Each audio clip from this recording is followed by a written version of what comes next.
Di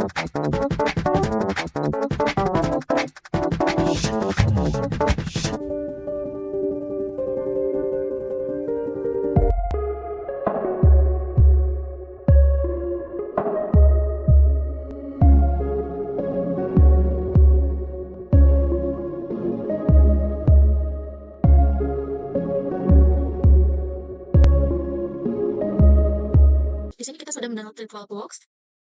Kita buka, kita klik next, kita accept, next lagi, yes, kemudian next install, kita tunggu, finish,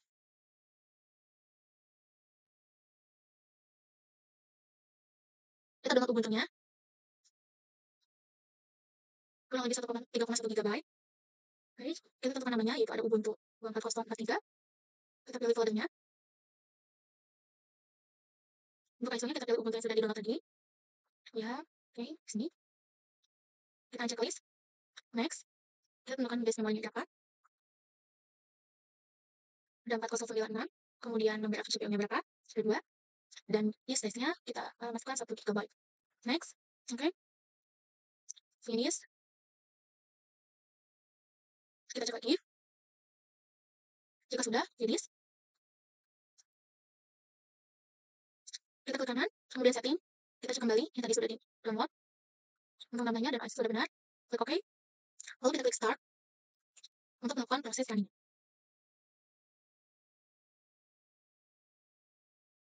Oke, kita baca kembali untuk informasi VirtualBox-nya apa. Sudah capture.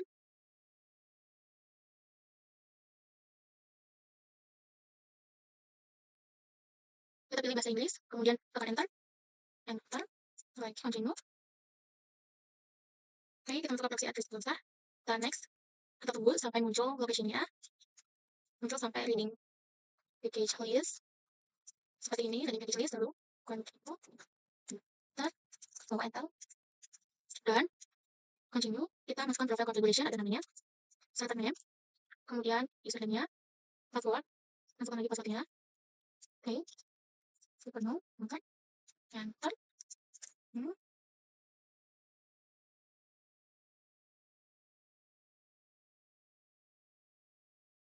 kita pilih etcd, kita coba untuk pilih, kita just try again lagi ya, kita coba lagi, cancel,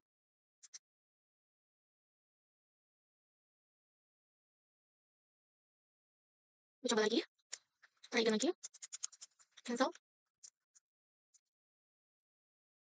uncheck list, kita cancel, check lagi, langsung ke bawah, enter, oke, kita tunggu untuk menginstalin sistemnya, ini membutuhkan waktu yang lama. Lalu kita masuk ke Ubuntu 24, jika sudah, masukkan password. Oke, lalu sini kita melakukan instalasi Apache, sudah, kita install Apache 2, ini ya, enter, masukkan password, enter lagi, kita download MySQL, install, oke, jika sudah, kita install libapache,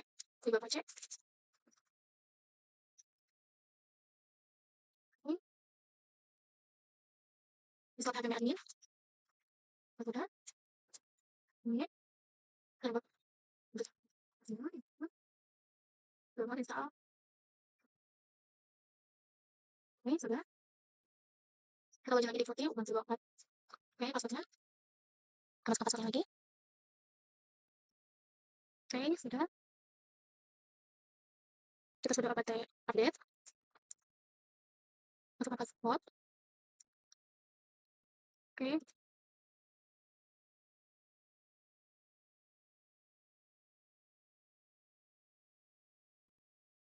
lalu,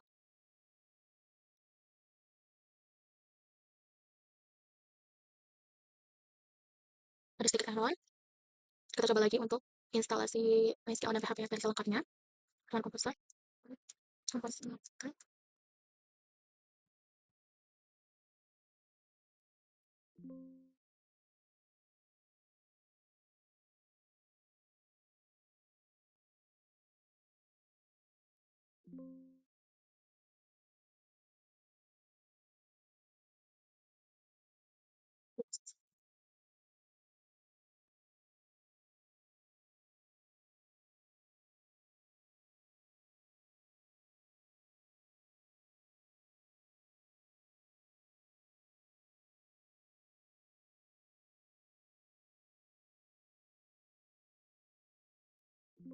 Salah?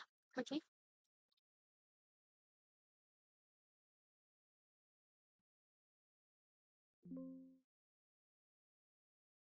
Kita coba repository untuk install repository ODH PHP. Kita coba.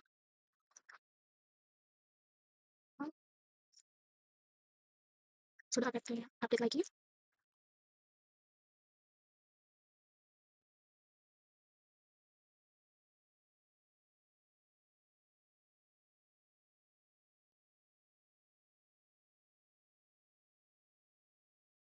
Kita tunggu.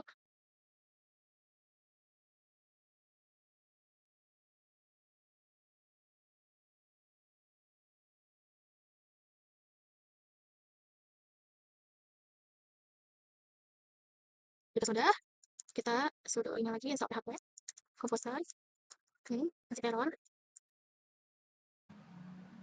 Sebelumnya untuk install PHP, sebelumnya itu kan error. Nah, kita di sini coba perintah sudo add apt repository ppa PHP. Ini tuh seperti menambahkan toko khusus PHP ke pusat perbelanjaan package. Tanpa ini Ubuntu hanya memiliki atau punya toko default yang tidak menyediakan atau menjual PHP 8.1 yang kita butuhkan ini. Nah, ini prosesnya sudah jalan, kita tunggu.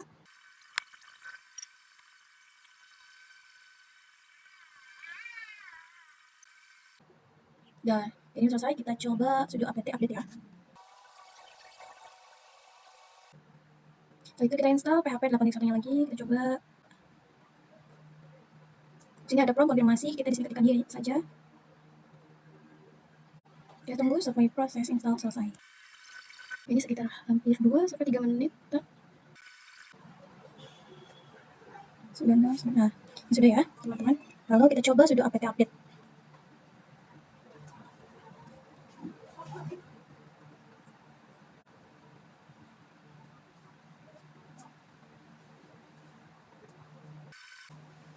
Oke, udah selesai, sudah terinstall ya.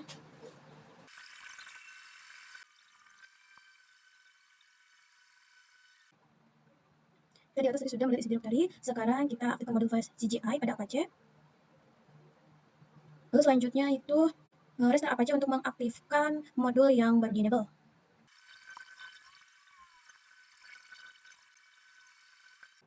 Kita memeriksa isi dari directory web root. Di situ ada default HTML. Default HTML ada, lalu ini transfer folder dari local Windows ke Ubuntu. Di bawah ini ada sudo chow r ubuntu 24. Itu merupakan transfer proyek dan konfigurasi web server.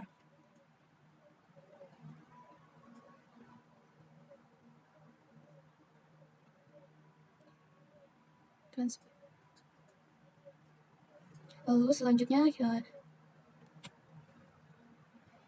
kita masukkan perintah cd var www reservasi, itu instalasi dependensi aplikasi. Jadi kita masukkan itu menampilkan daftar file dan folder secara detail. Ini kita tampilan melihat daftar file ya.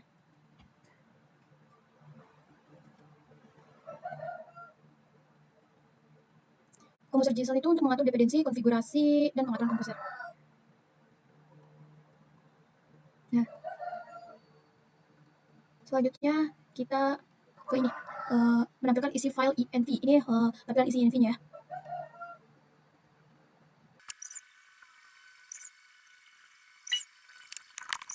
Ya, kita akan masuk ke hak akses ya pada database MySQL di lingkungan server Ubuntu. Nah, ini menunjukkan error di bagian access denied for user with localhost saat mencoba masuk ke SQL dan menjalankan perintah PHP. Kita mencoba untuk masuk ke SQL dan saat menjalankan perintah PHP atas migrate. Penyebabnya karena tidak memiliki izin untuk mengakses MySQL di root menggunakan password biasa, karena secara default MySQL pada versi baru sering menggunakan plugin AutoSocket. Nah, solusinya berhasil ketika kita menginput sudo MySQL. Kita akan membuat user dan database di MySQL beserta perbaikan kesalahan penulisan di sintaknya ya.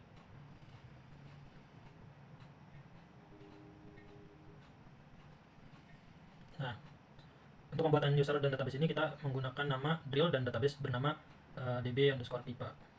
Tadi terjadi kesalahan error ya karena salah perintahkan memilih database, salah penulisan di targetnya, dan salah ada yang kurang di tanda titik gitu.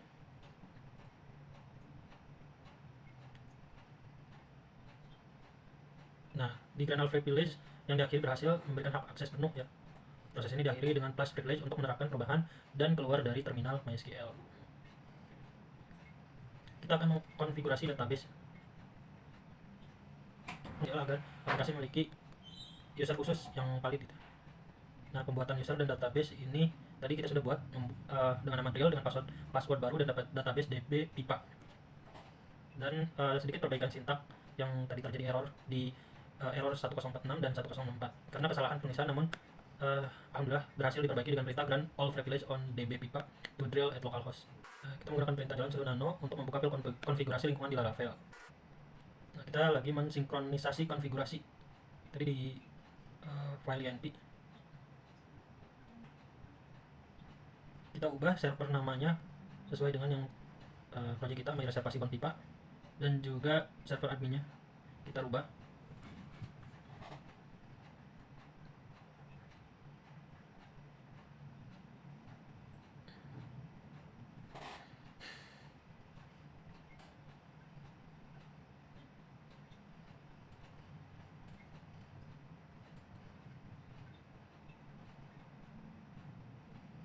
Oke,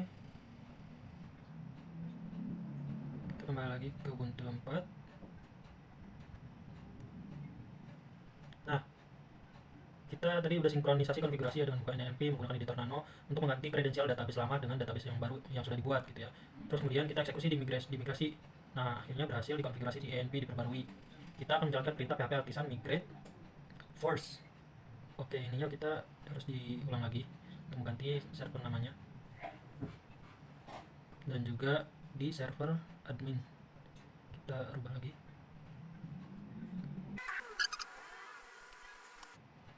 Oke, kita masukkan di systemic reload apache-nya.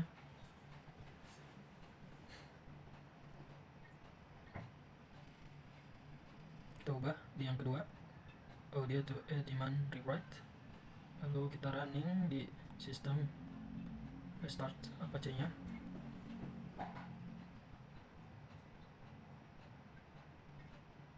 Ini untuk pengaturan digit file ya, untuk menjalankan count dan mood, memberikan hak akses pada user www.data user default web server gitu ya.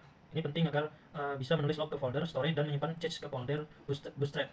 Nah, konfigurasi virtual host di sudo nano ini tujuannya untuk membuat file konfigurasi web server Apache. Di sini kita menentukan domain aplikasi dan mengarahkan dokumen root ke folder public milik proyek my reservasi.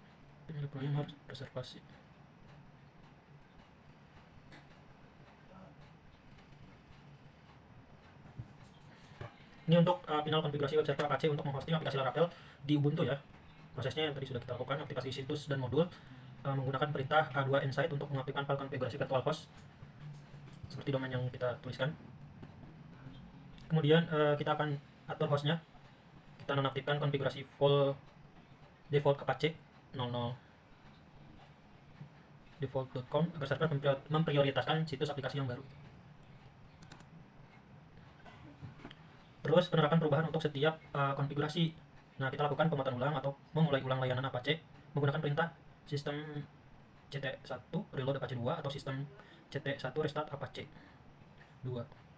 Kemudian kita verifikasi filenya, kita pastikan dan periksa daftar file konfigurasi yang tersedia di direktori /etc apache 2 set available untuk memastikan semua file di konfigurasi yang diperlukan sudah ada sebelum diaktifkan.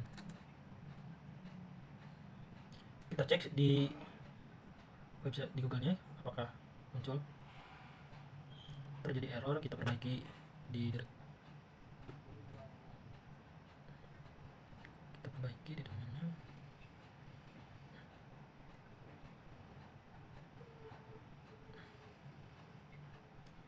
Kita harus masukkan dulu sudo to nrmod proxy.vg-nya karena ketinggalannya, dan sudo to nspot php.3fm-nya. Konfigurasinya kita running dan kita masukkan sistem mode 1 restart Apache. Dokumen rootnya kita pakai paste aja di atas. Ini sedikit diubah.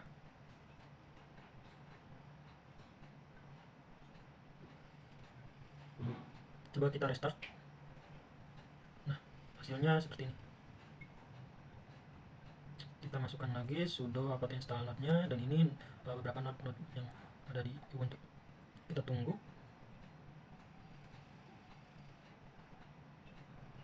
Kita masukkan advar www my reservasi, terus kita masukkan juga npm install.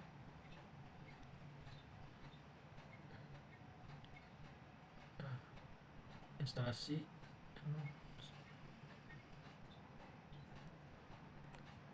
Nah, sudah selesai. Kita masukkan sudo conf arn ubuntu 24 nya untuk Di sini saya akan mempresentasikan bagaimana caranya running atau install project Laravel di web server Ubuntu. Langsung saja, yang pertama kita udah berada di aplikasi VM Manager dari Ubuntu. Lalu kita running saja untuk ini untuk Ubuntunya. Saya sudah melakukan login sebelumnya, dan di sini saya mendapatkan IP address 192.168.0.119. Lalu saya tidak menggunakan ini sebagai instalasi saya karena terlalu rumit.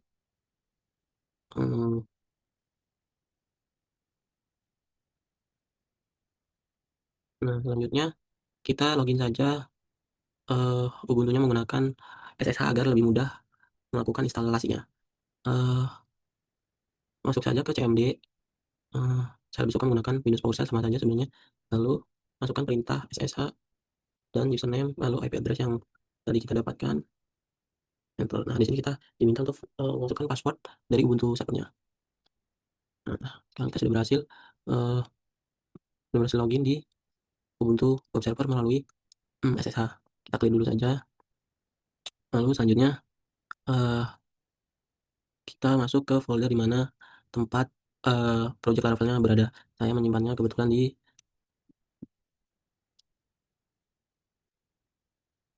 saya menyimpan projectnya di sini. Nah, di sini terdapat folder My Reservasi, itu adalah folder di mana project Laravelnya berada. Sekarang kita sudah berhasil masuk ke project Laravelnya. Di sini udah lengkap. Udah ada folder public, resource, root, storage, dan lain-lain. Sebenarnya di sini sudah ada Vite ya, File config.js, cuma saya ragu, saya takut belum install. Maka saya lanjutkan untuk menginstal Vite agar nanti project Laravelnya berjalan dengan baik, yaitu dengan cara sudo npm install, masukkan password. Nah, di sini sudah berhasil diinstal. Ternyata sebenarnya sudah install, lalu sudah up to date ke versi yang terbaru. Jika sudah, kita coba jalankan web servernya dengan cara sudo systemctl start apache. Nah, di sini harusnya kita sudah bisa akses project Laravelnya. Coba kita buka web. Nah, kita masukkan IP yang tadi. Nah, berhasil ya. Sudah berhasil login ke project Laravelnya dengan IP lokal. Tentunya IP lokal ini tidak bisa diakses ketika jaringan internet berbeda atau public. Bagaimana caranya agar bisa diakses menggunakan jaringan luar atau public? Di sini saya menggunakan ngrok sebagai virtual domainnya, atau istilahnya domain gratis lah dari ngrok. Nah, di sini sudah ada cara instalasinya lengkap ini. Jadi perintah ini digunakan untuk menambahkan token ke konfigurasi ngrok YML. Nah, di sini kita mendapatkan token dari web ngroknya. Jika belum daftar, maka silakan daftar. Lalu kalau sudah, tinggal ambil tokennya di sini. Selanjutnya kita coba install, kembali ke CMD, klik dulu clean. Cara installnya tadi, cara install tadi. Nah, di sini udah ada cara instalasinya. Kita copy lalu kembali ke CMD, paste, dan enter. Nah, untuk tokennya sudah berhasil terinstall di konfigurasi ngrok YML. Apakah memang sudah ada? Kita bisa cek dengan cara ini, dengan cara nano.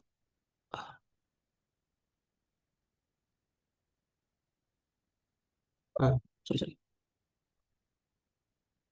Nah, kita bisa cek dengan cara nano ke tempat di mana file konfigurasinya tersebutnya, lalu enter saja. Nah, di sini sudah ada semua versi 3 chain AutoCAN. Nah, tokennya sudah sama seperti yang tadi. Kalau sudah, save saja. Lalu uh, untuk deploy atau running domain dari ngroknya itu cukup mudah, hanya dengan ngrok http 80 ya. Nah, Di sini ada keterangannya free user ya, karena emang usernya gratis nih, plan-nya gratis. Di sini session status udah online, lalu versinya 3.3, 3.1, legend Asia, latensi aman, turun lagi lebih baik. Nah, web interface-nya adalah localhost, lalu di-forward ke domain ini. Nah, domain ini coba kita kunjungi ya. Kita ke kita ke ke Chrome lagi. Di sini sebenarnya udah tersedia juga, tinggal kita klik saja. Nah, kenapa di sini error? Karena dari domain ini dia ke-forward ke localhost, sedangkan kita tidak menggunakan localhost, kita menggunakan ngrok, eee eee, kita menggunakan domain dari ngroknya. Lalu bagaimana sih cara atasinya? Nah, cara atasinya kita ubah file env, kita ubah file env-nya, balik lagi ke cmd, ini kita out dulu, clear agak clean. Nah, kita masuk ke menu edit env. Nah, di sini app URL-nya kita ubah saja jadi domain dari ngrok tadi. Lalu kalau sudah tinggal di-save dan jalankan ulang ngrok http. Nah, coba sekarang kita cek lagi, sudah berhasil. Coba kita klik, ya, kita sudah berhasil, mmm, kita sudah berhasil login ke domain dari ngroknya. Apakah ini juga bisa diakses di luar jaringan dari internet lokalnya? Saya akan coba login menggunakan handphone saya yang jaringannya berbeda dengan jaringan mmm, komputer saya. Nah, di sini saya sudah menyediakan barcode agar lebih mudah mengaksesnya karena linknya terlalu panjang, namanya juga gratisan. Nah, ya, di sini udah berhasil login menggunakan jaringan yang berbeda tuh, menggunakan jaringan lokal, apa, data internet yang berbeda. Untuk instalasinya berarti sudah berhasil, udah bisa diakses publik juga.